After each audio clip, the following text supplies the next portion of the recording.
Dr. Willy Mutunga has called on Kenyans to stop flooding the judiciary with trivial cases, saying that people can resort to any out-of-court methods. As Sam Ogina tells us now, the judiciary chief also has some very interesting suggestions on other means of resolving disputes. Even as the head of the judiciary led Gatundu in opening the doors to the Gatundu Magistrates Court, Dr. Willy Mutunga asked Kenyans to consider other unconventional methods of arbitration and redress when aggrieved. Even in Kitui, where I come from, I've told people that they can go to the witch doctors and have their issues sorted out.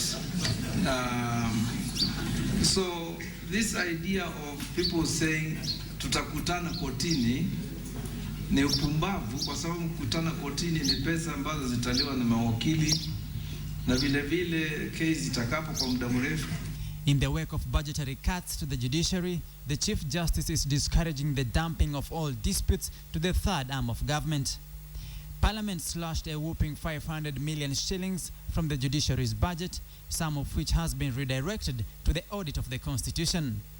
The judiciary had been allocated the money in the main budget for construction of courts. Amid frustration of the cuts and shortage of courtrooms, Mutunga has warned against the misuse of the judiciary to settle scores. Under Article 159 of the Constitution, we are asking you to use your elders, to use your churches, your mosques, to use your neighbors as a way of settling disputes. Whether the CJ's statement about using witch doctors was in jest or not, it served to capture the frustration of the judiciary amid demand for quick reforms with a smaller budget. Kama inawezekana kwa siku hizi kuweza kupata justice kwa wiki moja ama mbili na kesi imeamuliwa, wale wanafaa kuwa korokoroni wakuwe korokoroni na wale wanafaa kuwa nje wakae na sisi nje kama wananchi wema. Alafu waache kula nyasi. Sawa.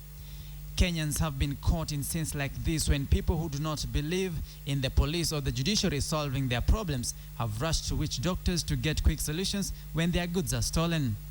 It is this kind of thinking outside the box that Mutunga wants Kenyans to do. The Chief Justice has also raised the red flag over the existence of ghost courts. Mutunga claims some of the courts appear on paper but are ghost projects on the ground. The court construction and rehabilitation program is not a feeding trough for the greedy.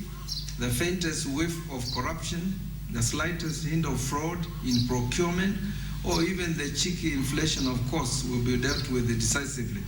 The Chief Justice is set to open a series of other courts around the country this week. Sam Ogina, KTN.